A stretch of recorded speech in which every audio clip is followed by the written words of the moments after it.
Welcome, college basketball fans, to the Full Court Press Podcast with LT and Sammy D.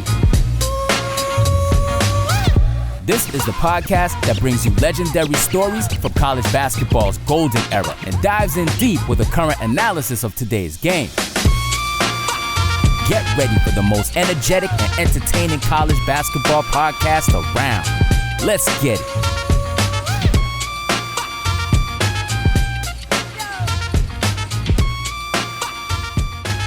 All right, we got another one, folks. Full Court Press, a college basketball coaches show powered by the Full Court Network. Back, LT in the saddle, going one-on-one with this guy.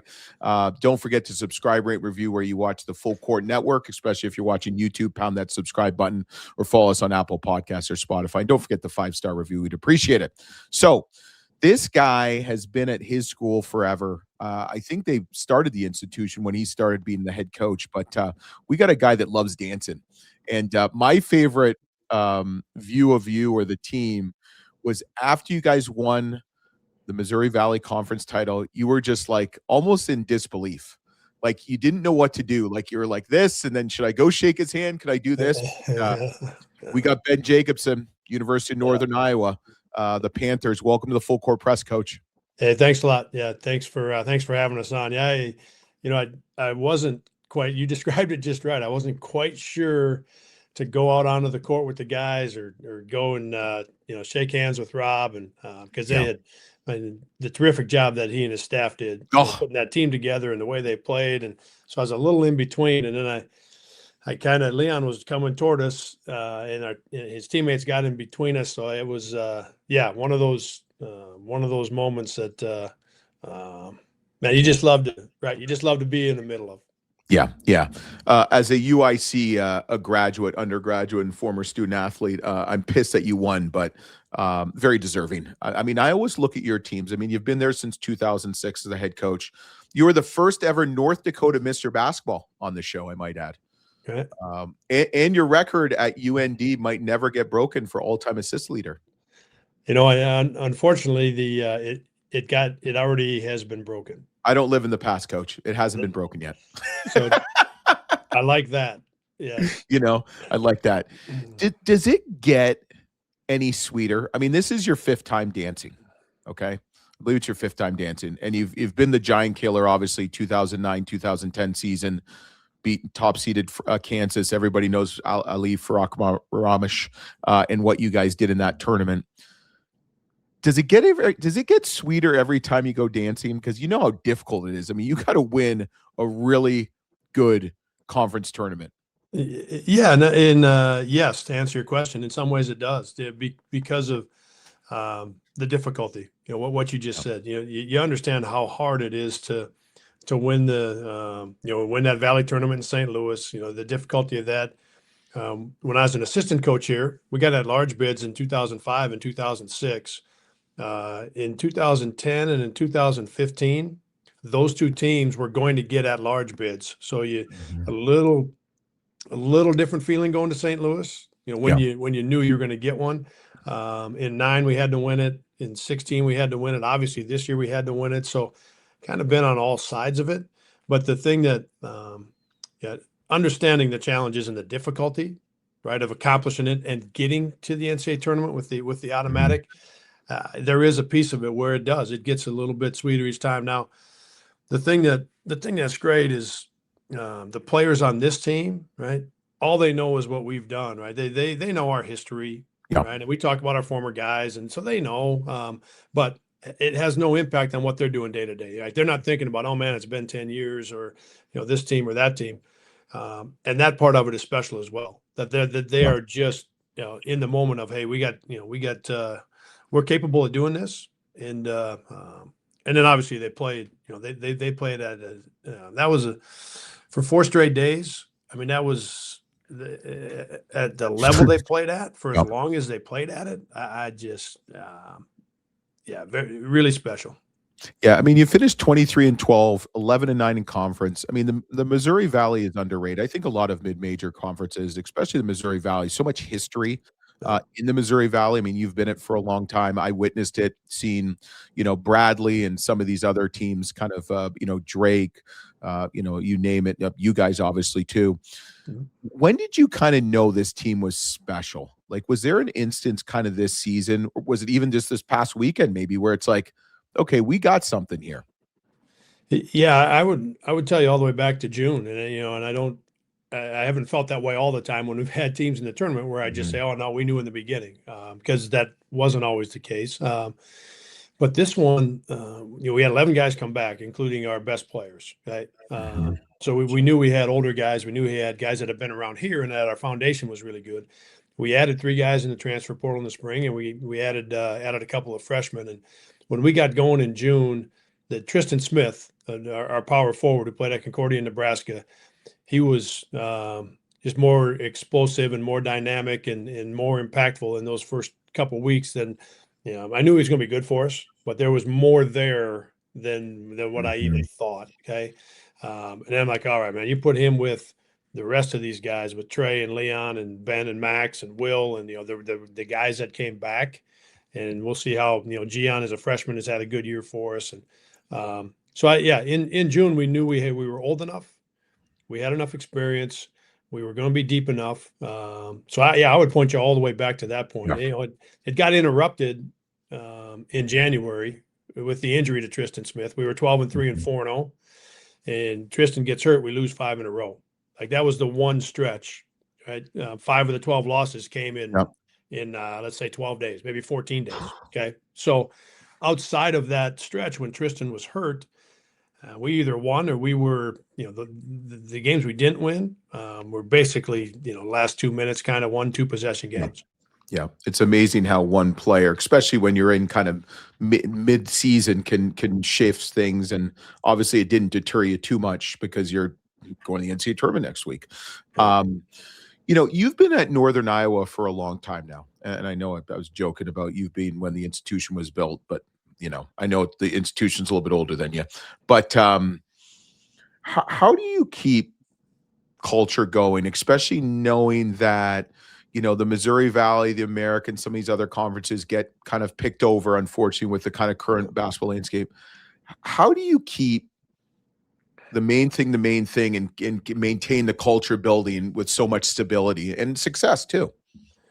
Yeah, that's when you say that, keep the main thing like that, making sure that applies to all the stuff we're doing. It's always when guys make the decision to come back, okay, it isn't something that just happened within a week or two of that decision in the spring. Okay, as I've found out over the last 3-4 years here, since this has been going on with the portal and with the money, it all starts on the front side in recruiting. Okay, whether it's a high school player, okay, or somebody in the portal, just working as hard as we can to good young guys and great families. So as we go through this, okay, if there is a point in time, and there is every spring now, right? All players, our place or anywhere else, right? They all have to make the decision in the spring now.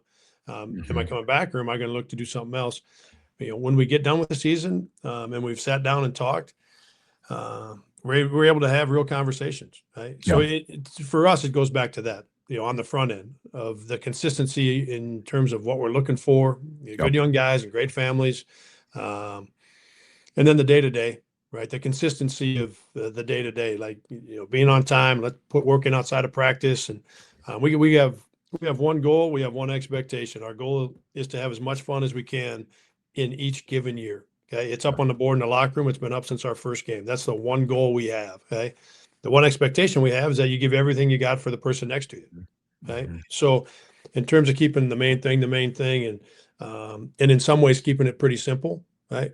Whether it's the recruitment of our players or what we're doing day to day, and then making sure, like, that part about having as much fun as we can, really important to me and the staff, that the guys understand that, because they've got so many things coming at them right now as young players and families, right? With the portal and the money, like, there's so much stuff coming at them, right? So, man, we talk about it, again, it's on the board. They see it every day. And we talk about it enough, like, hey, we're going to have as much fun as we possibly can with this team. Okay, the team we've got right now. Okay, and you just give everything you got for the person next to you. And when we get to the spring, we'll sit down and have a real conversation, and that's been good to us.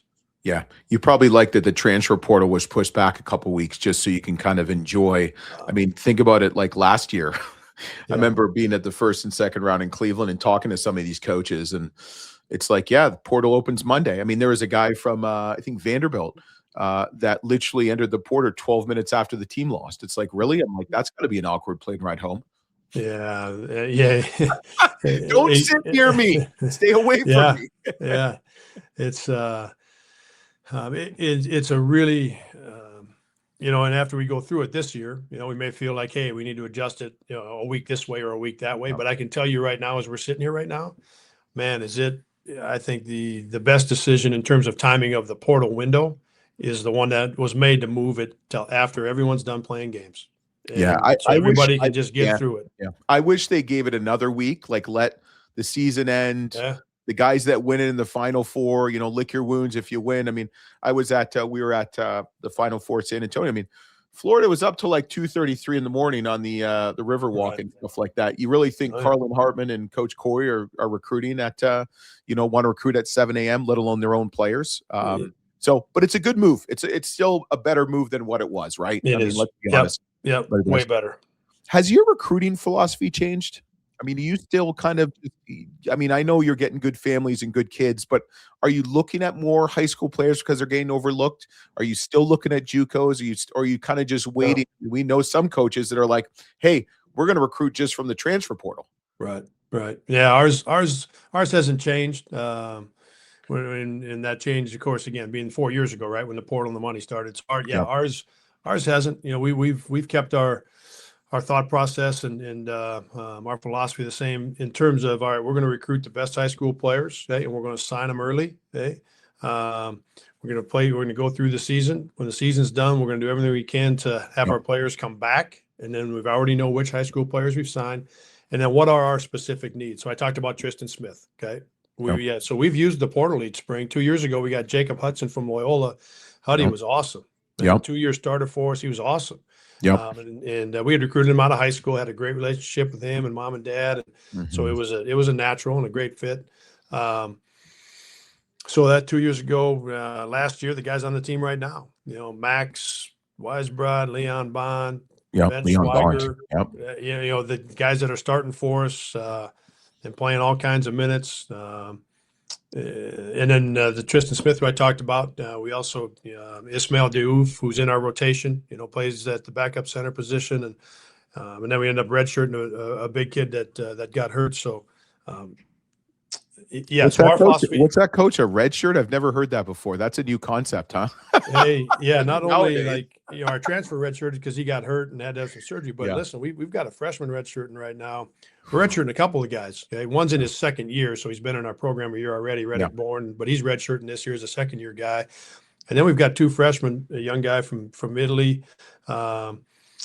and then Jalen Wilson from up in Minneapolis. So Valdo is our young guy from Italy, and Jalen Wilson, like they're true freshmen, and they're both redshirting. Like it, right? And you're exactly. I was going to try to get that reaction out of you one more time because we both know what that means, right? For he gone. And That's what it means. He gone. Well, no, really proud of those guys for seeing the bigger picture, like that. It's okay to redshirt and get stronger and get better and think about what I'm going to be like 5 years from now. Right? Like that was the way for us. It's been that way for a lot of programs, and I know it's not now because of what's going on. But that's the problem is we always talk about the kids that are moving every year, okay? But we don't talk about a lot of kids that are staying and developing and and the grass is greener where they always say the grass is greener where your feet are, where the grass is where your feet is. The grass is where your feet is. You can see I'm a philosopher with my UIC degree. But we're not talking about that. We're not talking about how we can build culture. We just talk about, oh, that kid went for 1.2 million. It's like, okay, That's great. And then you never hear from him again. Yeah. And that's, not only like that's what gets talked about, but we get asked, whether it's our fans or, whomever it might be, like that dominates the conversation. Yeah. Right. Right. Yep. What you just said is so important for people to hear, right? Because who hears that is all of the young people who are trying to make decisions that are best for them. Yep. And all they see around them and all they hear about is transfer, go get more money, right? That dominates the conversation. So, man, it's hardest on the student athletes and their families, because they're the ones that have to make these decisions. They have all this stuff coming at them. But yeah, I mean, we've tried to be real consistent, and keep it fun around here. And it's been a good formula. Yeah. Obviously, it's worked. You always say I had opportunities to leave. Okay. I mean, you don't have to even. I know you have. I mean, you're well respected. I mean, your teams are always ranked top in the nation in defense, especially. I guess, what does Northern Iowa mean to you? Yeah, it's meant everything to us. So both our boys are born here. Hunter and Tanner. Hunter's in his 4th year as a walk-on on our team, and we've had it's been an absolute blast, right, to see your son every day and him being a part of this. His brother Tanner's a sophomore over at Nebraska, went over there for their business school, but Cedar Falls is home for them. They're born and raised here. They went to high school here. This is home for them. And so it's been awesome on that front. They've got just tremendous friends, right, as you would imagine, right, being here the whole time. And then we've had, as you think about 9 and 10, the tournaments, and you think about 14 and 15, 15 and 16, like at those times, they worked really hard to make this a better job for us. And it is, right? Whether it's my contract or things for the assistant coaches or the way we travel with charter flights, like they've done all that as we've gone along. And so there's, and everything about it has been right. This place means a lot to me. Yeah. I actually, my first TV job, pretty much my first and last, KFXA, KFXB, I actually covered a little bit of Northern Iowa sports. I was based in Dubuque, Iowa, so Cedar Rapids, Iowa. So I know a little bit of something about the community. It's actually a really special community. I think a lot of people don't understand it, and we're big fans of the Missouri Valley. So I can see why you've never wanted to leave, or haven't left. Maybe you haven't wanted to leave, but you haven't left. So, and that obviously says something. So we do a little thing called the shot clock. We're gonna have fun. We hear you're kind of a funny guy, so let's have some fun here. We're gonna. I do not know who you've been talking to about this funny guy thing. I don't know. It's come out once or twice from some of your colleagues. I can't remember who they are. I think they're all fired now, but we'll go somewhere else. But all right. So just some one word answers, or if you've got a story, go with it. Obviously, there's going to be a little bit of thought, but okay. So first question. All right. Biggest misconception of Missouri Valley basketball? It's way harder than people think. And I think people think, oh, that's a pretty good league. To win 16, or like Belmont did this year, they won either 16 or 17. Like, no matter who it is, if you win 16 or 17 in this league, like the difficulty of that, and I would take it. I know this is supposed to be a short answer, but no, you're fine. What Miami of Ohio is doing right now to win all 31 of their games and to win all of their conference games, like I know people don't fully appreciate how hard it is to win all of your conference games, no matter what conference you're in. Especially that league they're in, or in the Missouri Valley. So, and that's Bruce Pearl obviously with Auburn and that comment and the whole thing, right? That's the back and forth that some people are on right now. Look, the number of teams, like I said, the challenge of going undefeated in a league like that, or coach, even to go 500 is a challenge. Let's be honest. It's harder than what people give it credit for. Yeah. Where would you say the toughest place to play in the Missouri Valley is? Bradley. We've had some great games at Bradley. We've had some great games at Drake. Those are the first two that come to mind as I am running through this. Belmont and Murray just got in the league, of course. Yeah, right? And those have been really good games as well. But the Bradley is the first one that comes to mind right now. Yeah. Has he ever invited you for spaghetti dinners at Bradley and Peoria? No, he is not. Yeah. I'm still waiting, Brian. If Brian watches, this, I'm still waiting. Me too. I actually once asked him to give me one word to describe DePaul because he's a Marquette guy. He said blue demons. I'm like, all right, there you go. Marquette education. You can't follow instructions. So what would you say, okay, or if this is an actual stat, which team was called for the most fouls in the Missouri Valley this year, and who was last? So pretty much which officials hate this coach the most and which officials do they like the best? Who was first in most team fouls called in the conference? Boy, who was first in fouls in the conference? And who was last? I know we didn't foul very much. So I don't know if the answer is us for last, but I know we didn't foul very much. I don't know who fouled the most. Yeah. I don't even have a guess as to who fouled the most. First was Murray State, the Racers, 18.7. Bradley was 18.6. Obviously, officials do not like Brian Wardell, which, is understandable, I guess, at times. 11th was Northern Iowa at 15.3. Coach, you are the most liked coach by all officials in the Missouri Valley. Well, that's what the question or the metric is. We're talking about most liked okay. I don't know. I mean, the stats don't lie, Coach. Stats don't lie. Stats don't lie. No. It's going to change for you now. Best coaching advice you've ever been given?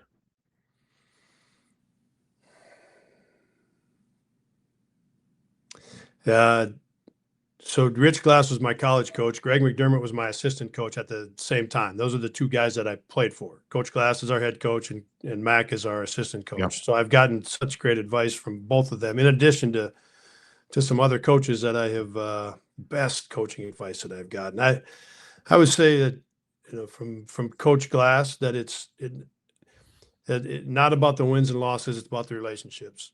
Yeah. Yeah. And that's that would be it. Yeah. Yeah. Okay.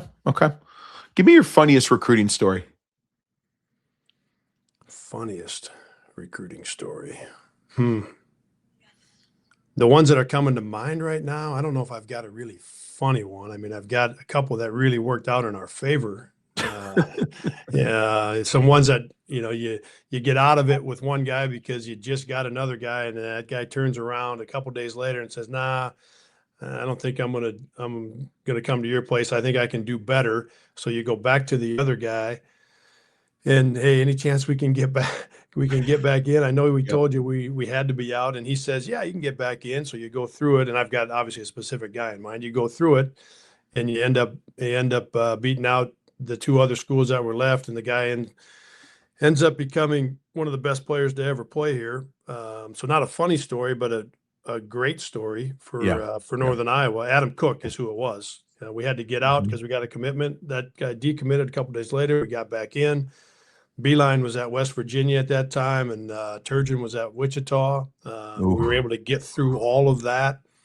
Adam's, in addition to being an amazing young guy, their family. So Adam, then we get his brother Jake for 5 years. Then we get his brother Bennett. So we got the Cook family for back to back to back. We got him for, I believe it was 11 or was it 13? Maybe 13 years. They overlapped a little. Maybe it was 11.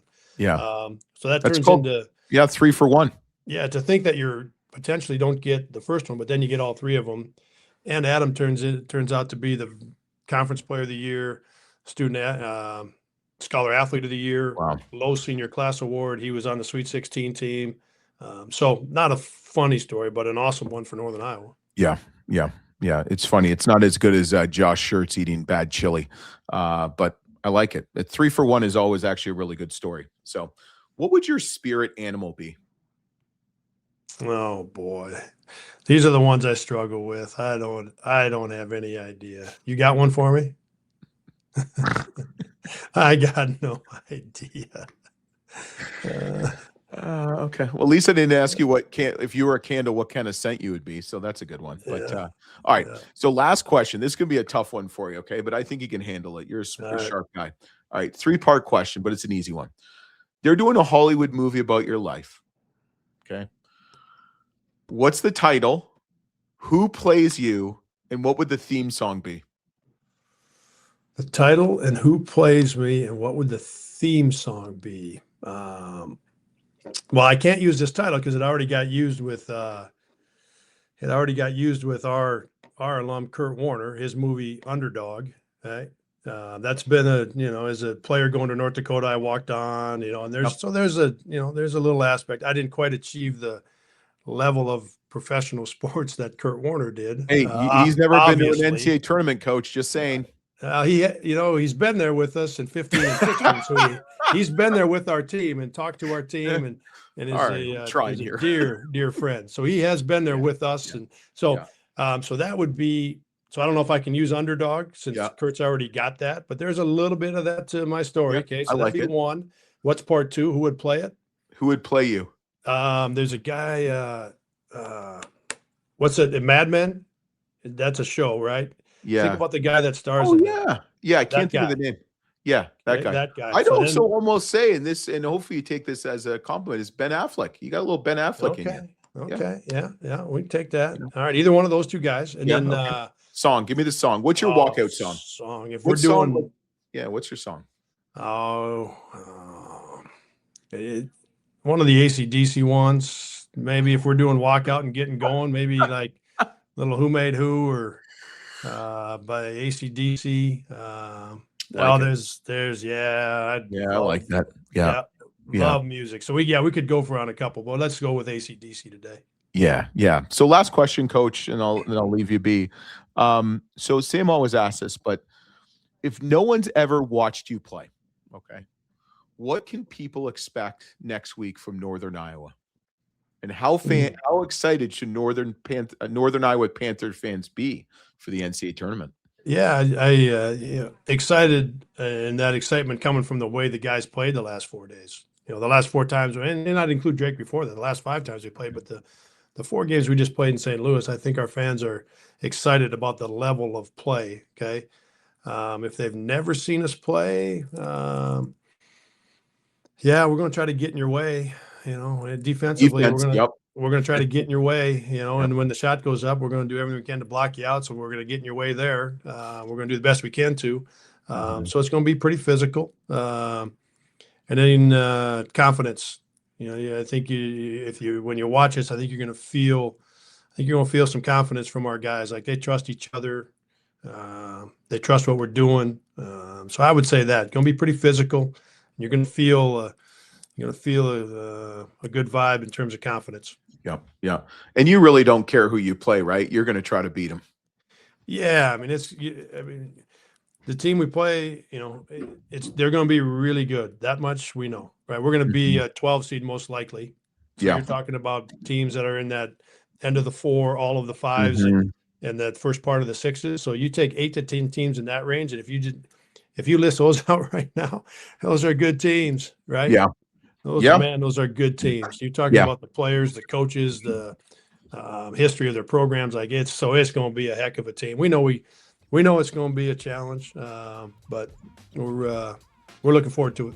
Awesome. Well, Coach, you're going to stick on one more second as we upload, but we really appreciate it, man. We're pulling for you. We're really excited to see Panther Nation perform and be out in full force next week in the NCAA tournament. And thanks for listening. Thanks for watching. We'll be back next week on the Full Court Press, the College Basketball Coaches Show.